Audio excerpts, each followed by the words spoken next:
Darwin está no Brasil, parado, diante de uma bananeira.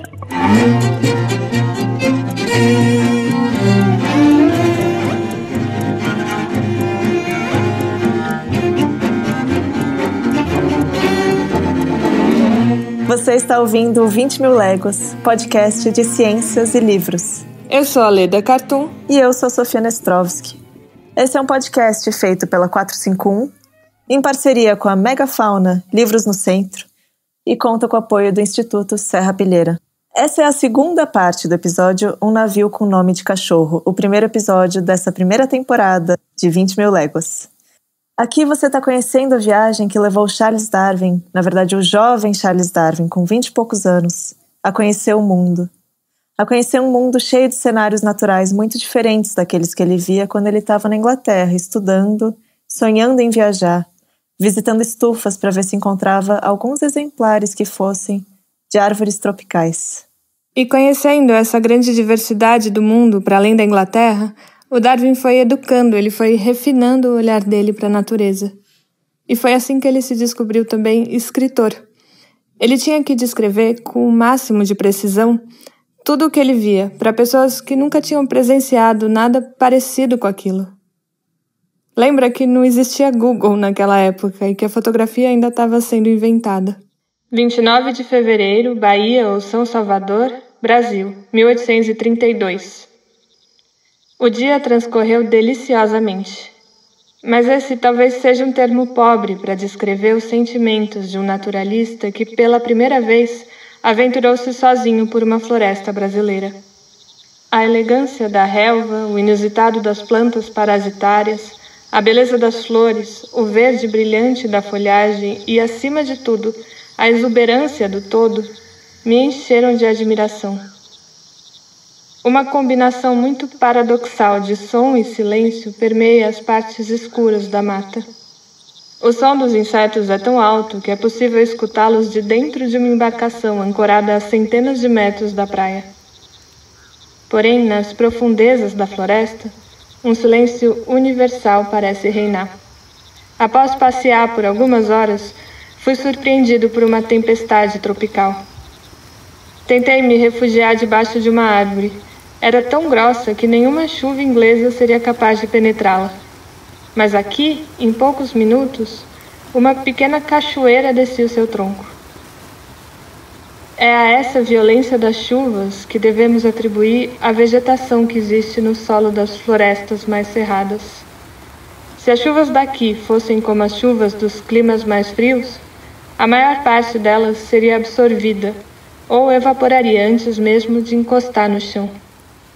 Essa, por exemplo, é uma passagem do diário do Darwin, em que ele anotava tudo o que ele via durante a viagem. E, a partir do que ele via, tudo o que ele pensava e sentia. Ele tinha, inclusive, um estilo muito próprio de escrita. Presta atenção no que o Darwin está fazendo aqui, no jeito como o Darwin pensa um texto. Porque tem uma coisa muito precisa, muito sutil de dizer: o dia transcorreu deliciosamente, mas esse talvez seja um termo pobre para descrever os sentimentos, etc, etc. O Darwin está tentando ir no mais nítido possível, no mais nítido que dá para ir quando você quer descrever uma sensação, ou a memória de uma sensação que você teve. Ele não foge desse tipo de problema quando ele vai escrever. Ou presta atenção, por exemplo, quando ele fala mais para frente, que existia uma combinação muito paradoxal de som e de silêncio dentro da mata. Um outro escritor, talvez um outro tipo de escritor, talvez optasse por dizer só que era muito barulho, ou que era muito quieto. O Darwin não. Ele faz um esforço nesse sentido. Um esforço de tentar abarcar tudo o que ele vê ao mesmo tempo. De tentar descrever tudo o que ele está vendo com a maior precisão possível. Dá para perceber também que o Darwin primeiro tem uma observação da totalidade, uma contemplação, uma admiração por tudo que ele está vendo. Todos os elementos são importantes, são chamativos. E aí, aos poucos, ele vai decantando essa descrição e chegando num lugar mais científico de observador. Tanto que, quando ele olha para a chuva, ele faz uma comparação entre a chuva de um clima tropical e a chuva de um clima mais frio, que é de onde ele veio, a Inglaterra. Porque o que o Darwin está falando é verdade mesmo. Aquela chuva inglesa dava uma experiência muito diferente do que as chuvas brasileiras podiam oferecer para ele. Lembra de como ele ficava entusiasmado quando ele encontrava só uns besouros pequenos no gramado de Cambridge? Então imagina agora a surpresa para o Darwin, a surpresa que ele teve quando ele chegou no Brasil e encontrou tantos tipos de insetos diferentes, insetos que nenhum europeu nunca tinha visto antes. Insetos de cores, de tamanhos, de espécies muito distintas umas das outras, e eles estavam por toda parte.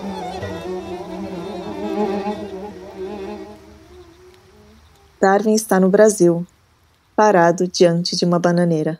Quem pode duvidar das qualidades intrínsecas da banana, do coco, das laranjas, da fruta-pão e das diferentes palmeiras? No meio da viagem do Beagle, o Darwin recomendou ao pai que ele comprasse um pé de banana, coisa que o pai dele fez, e que disse então ao filho, ao Charles Darwin, numa carta, que a árvore tinha crescido tanto que ela chegou a ocupar a estufa inteira da casa dele. Eu me sento debaixo dessa bananeira e penso em você, sentado numa sombra semelhante. Você sabe que eu nunca escrevo nada além de respostas a perguntas que concernem a medicina. Visto que você não é um paciente meu, devo, portanto, encerrar a minha carta aqui. Foi no dia 28 de fevereiro de 1832, um ano bissexto, que o Darwin desembarcou em Salvador, depois de uma breve passagem por Fernando de Noronha, ilha que não o impressionou. Em seguida, o Beagle partiria para o Rio de Janeiro, onde ia permanecer ancorado por mais de 3 meses. O Darwin ficou hospedado em uma casa, em Botafogo. Todos já ouviram falar da beleza da paisagem de Botafogo. A casa onde morei ficava logo abaixo do conhecido Morro do Corcovado. Eu costumava olhar as nuvens que vinham do mar e formavam uma massa logo abaixo do ponto mais alto do morro. No final dos dias mais quentes, era delicioso se sentar sozinho no jardim e assistir a tarde se transformar em noite. A natureza, nesses climas, elege vocalistas mais humildes que os da Europa. Uma pequena rã, do gênero Ila, acomoda-se sobre uma folha de grama, cerca de 2 centímetros acima da superfície da água, e emite um coachar agradável. Quando há muitas delas juntas, cantam em harmonia, cada uma nota. Eu tive certa dificuldade em capturar um espécime dessa rã.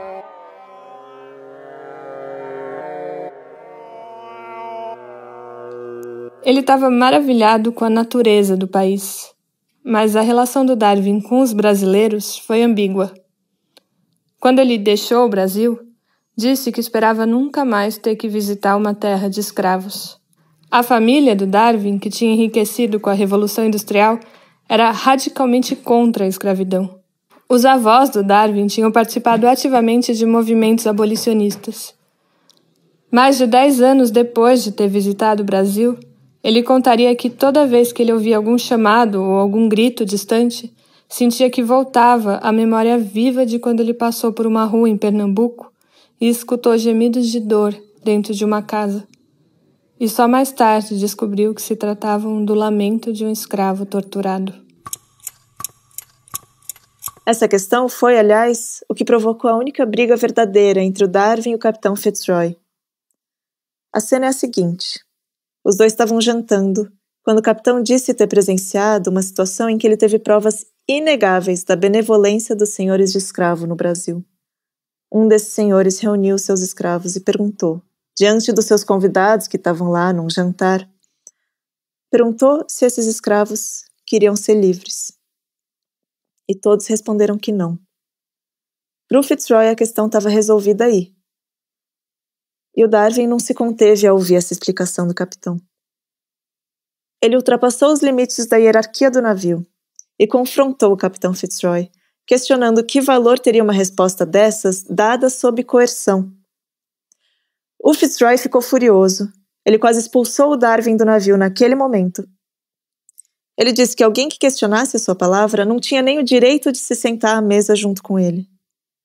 O Darwin simplesmente se levantou e foi sentar com os outros tripulantes. Mas, passados alguns dias, o Fitzroy respirou, esfriou a cabeça, voltou atrás e enviou um pedido formal de desculpas para o Darwin. Com exceção desse episódio, os dois conviveram pacificamente durante os quase 5 anos a bordo. Quer dizer, talvez a palavra não seja bem essa. Talvez mais do que pacificamente, o termo correto seja comportadamente. Eles jantavam todas as noites juntos e mantinham uma relação cordial. Uma relação que talvez tenha sido possível só porque os dois foram criados naquele ambiente de uma certa contenção emocional. Uma contenção emocional que era muito típica dessa era pré-vitoriana, em que 2 homens do extrato social deles sabiam que deveriam se comportar como cavalheiros, como gentlemen. E foi isso, no fim das contas, o que o Darwin estava realmente aprendendo quando ele estudou em Cambridge. Ele não estava lá para ter uma formação intelectual das mais exigentes. Ele estava lá estudando um pouquinho de matemática, estudando principalmente a geometria euclidiana, um pouco de literatura grega e latina, os clássicos, e um bom tanto de estudos bíblicos. Mas a maior parte do tempo dele era dedicado a outros interesses que envolviam cães, que envolviam corridas e que envolviam a caça. A universidade era, acima de tudo, um ambiente de convivência masculina, onde os filhos das famílias mais privilegiadas aprendiam a se comportar do jeito como era esperado deles. Nessas circunstâncias, em Cambridge, o futuro do Darwin era uma vida pacata, sem grandes comoções. Não era esperado que um gentleman fizesse uma viagem como aquela. Ele era um estudioso que foi a campo. E isso explica o sucesso da teoria do Darwin. Eu acho essa a grande beleza dele. Quem acabou de falar é o Amir Klink, alguém que sabe muito bem o que significa ir a campo e viajar de navio. Em 1998, ele atravessou os oceanos Atlântico, Índico e Pacífico, ou seja, ele deu a volta ao mundo sozinho no veleiro Paraty. Em 88 dias, ele navegou 14 mil milhas náuticas, e essa viagem deu origem ao livro Mar Sem Fim. Então, a experiência real no campo é muito importante. Acho que ela enriquece muito todo o saber adquirido por meios convencionais. E para mim não há dúvida que o sucesso dele, a importância dele está exatamente no fato dele ter feito a viagem que ele não gostava de fazer. O Darwin podia reclamar bastante durante as horas no navio, mas isso realmente não impediu de perceber todas as novidades que ele via por toda parte na viagem dele. Só que ele ainda não sabia o que fazer com tantas peças de um grande quebra-cabeça do mundo. Houve 3 momentos em especial que marcaram o Darwin e que iriam reaparecer na memória dele quando, bem mais tarde, ele estivesse às voltas com a teoria da evolução das espécies. Foram 3 situações nesses 5 anos. O terremoto de grande escala do Chile, o desenterrar de fósseis de animais gigantes na América do Sul e a observação de pequenos pássaros nas Ilhas Galápagos. 3 situações diferentes, que anos depois se juntariam na memória do Darwin, apontando para uma só resposta. Quando ele presenciou o terremoto do Chile, em 1835, a princípio ele não percebeu os efeitos mais graves daquilo, porque ele estava protegido na praia.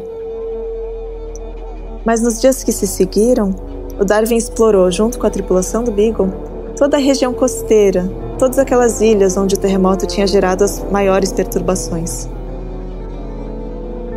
No seu diário de viagem, o Darwin parece tentar dar conta de anotar tudo o que ele viu.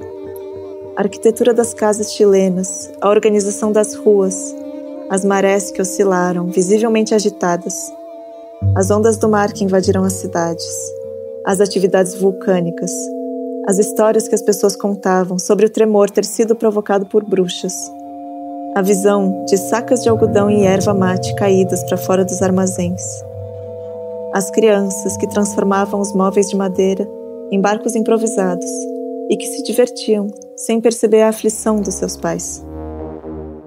Uma pequena ilha da região chegou a subir 4,5 metros em relação ao nível do mar.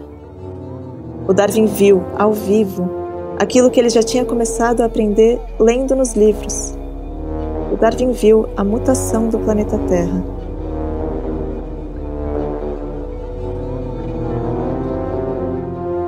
Na costa leste da América do Sul, Darwin encontrou fósseis de animais extintos e notou que eles eram muito semelhantes com animais ainda vivos daquelas regiões. Ele viu ossadas de tatus pré-históricos E no entorno ele viu outros tatus vivos. E começou a perceber que existia uma relação entre os seres do passado e os seres do presente. A princípio isso pode parecer óbvio pra gente, mas tinha ali uma chave esperando para ser virada. Os seres vivos que já existiram no passado são semelhantes aos que existem hoje. Semelhantes, mas não iguais. Existe uma abertura para variação dentro de uma mesma espécie. A ideia de transformação estava começando a germinar na mente do Darwin.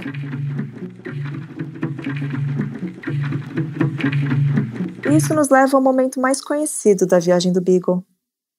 A chegada nas Ilhas Galápagos, ou Ilhas Encantadas, como já foram chamadas. Trata-se de um arquipélago a quase 1.000 quilômetros de distância da costa da América do Sul.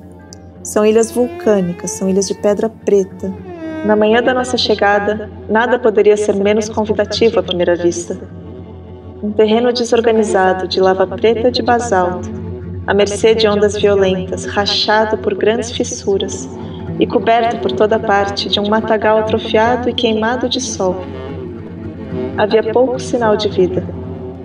A superfície extremamente seca, aquecida pelo sol do meio-dia, criava um ambiente abafado, fechado. Era como entrar dentro de um forno. Estranhamente, é assim que o Darwin começa o relato dele desse lugar.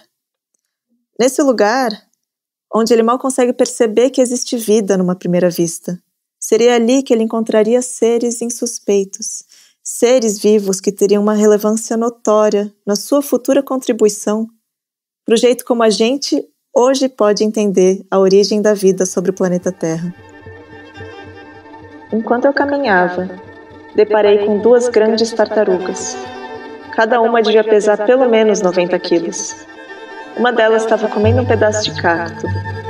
E quando eu fui me aproximar, ela me encarou e afastou-se lentamente. A outra emitiu um chiado grave e recolheu a sua cabeça para dentro do casco. Esses répteis gigantes, rodeados pela lava preta, pelos arbustos desfolhados e pelos grandes cactos, me fizeram pensar em criaturas antediluvianas. A gente tem um outro relato literário das Ilhas Galápagos. O escritor e marinheiro Herman Melville, autor do Moby Dick. Ele também passaria pelas Ilhas Galápagos poucos anos depois do Darwin, e ele também escreveria o seu próprio relato da viagem. Ele tinha lido Darwin, e ele inclusive às vezes parodia um pouco o estilo darwiniano de escrita. O Melville descreve esses animais estranhos da ilha. Ele imagina, por exemplo, que o casco da tartaruga gigante é uma espécie de fortificação, onde ela pode se esconder e se proteger das investidas do tempo. O Melville também conta que o pinguim é, na sua opinião convicta, o animal menos gostável do planeta. Ele é tão feio e, acima de tudo, ele não é nem ave, nem peixe, ele é tão ambíguo. Permanece a dúvida se algum lugar na Terra poderia ser mais deprimente do que esse grupo de ilhas. Cemitérios abandonados de antigamente, cidades antigas se despedaçando em ruínas. Esses sim podem ser melancólicos.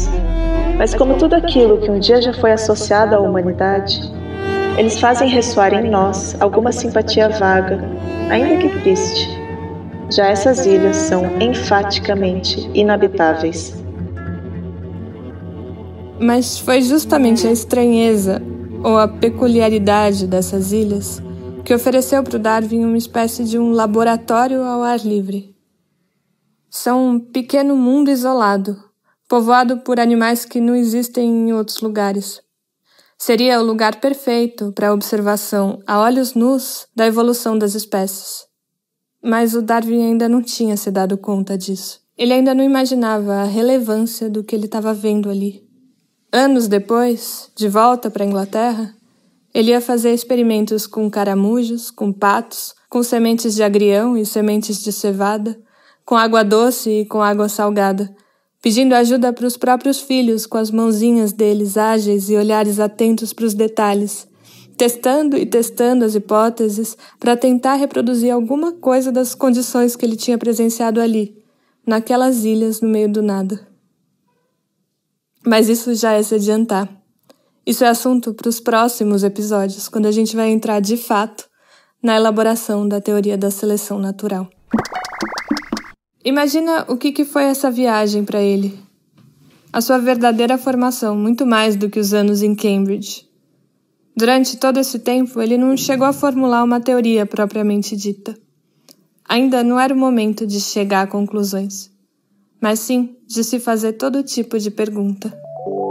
Qual a causa do desaparecimento de tantas espécies e de gêneros inteiros? Do sangue de qual animal os mosquitos costumam se alimentar? O enigma tão frequente quando é questão de mosquitos. Do que vive o albatroz tão longe da costa?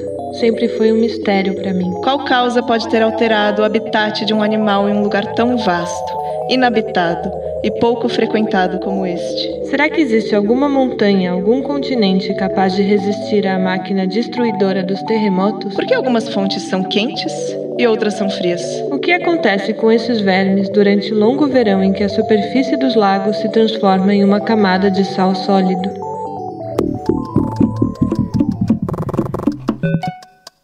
Darwin não é simplesmente um observador. Ele não fica satisfeito só olhando para tudo que está ao redor dele. Porque ver, ouvir, nesse caso é também se alimentar do próprio repertório de leituras, do conhecimento que ele já trazia, dos estudos que ele já tinha feito, e também da imaginação. E ele gostava de uns autores realmente muito imaginativos, como é o caso do Charles Lyell. O Charles Lyell, hoje ele ficou conhecido como um dos pais da geologia, um dos primeiros geólogos. E ele era um dos autores que o Darwin mais gostava de ler. O Darwin gostava tanto dos livros do Lyell, que ele chegou a dizer, inclusive, que o Lyell deu o tom para a mente dele. Agora tenta entender que tom é esse. Isso, por exemplo, é um dos trechos que o Lyell escreveu e que o Darwin leu. Talvez as imensas iguanas voltem a aparecer nas florestas e os ictiossauros no mar, enquanto os pterodáctilos, quem sabe, voem outra vez em meio à folhagem frondosa das samambaias. Os recifes de corais poderão se estender para além do Círculo Ártico, onde hoje vivem a baleia e o narval. As tartarugas talvez depositem ovos nas areias das praias, onde hoje dorme a morsa, e das quais a foca, a deriva, se afasta numa placa de gelo. Dá para perceber que o Lyell está criando uma ceninha aqui. Você consegue ver do que ele está falando. Não é só uma descrição fria de alguma coisa, muito pelo contrário. O Lyell parece que está imaginando algo que nem sequer existe. E nesse esforço da imaginação ele consegue compor uma cena. A gente vê que tem movimento dentro dessa cena, a gente vê que tem um tempo se desdobrando dentro dela. E tem essa espécie de acúmulo de imagens inesperadas que vão criando um efeito que eu só consigo chamar de maravilhamento. As imensas iguanas, os ictiossauros, os pterodáctilos. E ele vai caminhando para uns lugares cada vez mais inesperados, cada vez mais distantes. As tartarugas colocando ovos nas areias, onde dorme a morsa. A foca à deriva numa placa de gelo. Isso tudo vai compondo um ambiente mental. E o Darwin estava muito imerso nesse ambiente mental quando ele começou a pesquisar, quando ele começou a vida intelectual dele. O Darwin lia, na verdade, muitas coisas, muitos tipos de coisas. Lembro tanto de livro que ele levou a bordo do Beagle. Ele gostava, por exemplo, de poesia. E no navio ele leu muito um poeta chamado William Wordsworth. O Wordsworth é de uma geração anterior à do Darwin, é da geração, assim, dos pais do Darwin. Wordsworth morreu em 1850 e a gente agora está na década de 1830. Um dos versos do Wordsworth, que o Darwin com certeza leu, diz, por exemplo: "Come forth into the light of things, let nature be your teacher." Aproxime-se da luz que emana de todas as coisas. Permita que a natureza seja sua professora. Permita que a natureza seja sua professora. O Darwin estava aprendendo. E é também com Wordsworth que ele aprende uma outra coisa. Wordsworth é um poeta que descrevia como a percepção e a criação são, em boa medida, duas coisas inseparáveis. Você não consegue perceber o mundo sem criar o mundo no mesmo passo. Tem algo de misterioso nisso, esse gesto que é tanto olhar quanto criar. Tem algo de misterioso, e o Darwin também estava imerso nesse mistério. Então, em meio a leituras como essas, do Lyell, do Wordsworth, o Darwin anotava parágrafos inteiros, páginas inteiras nos seus cadernos, enquanto ele navegava. 18 de março, 1835, Chile. O rugido do rio Maipu, enquanto corria pelas rochas, era como o som das ondas do mar. Esse som de chocalho incessante, dia e noite, pode ser escutado por todo o entorno.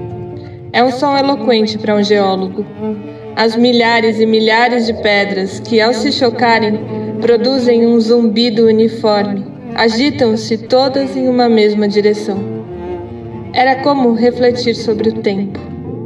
Cada minuto que nos escapa é irrevogável. Também com aquelas pedras. O oceano é a sua eternidade, e cada nota dessa música natural marca um passo a mais em seu caminho rumo ao próprio destino.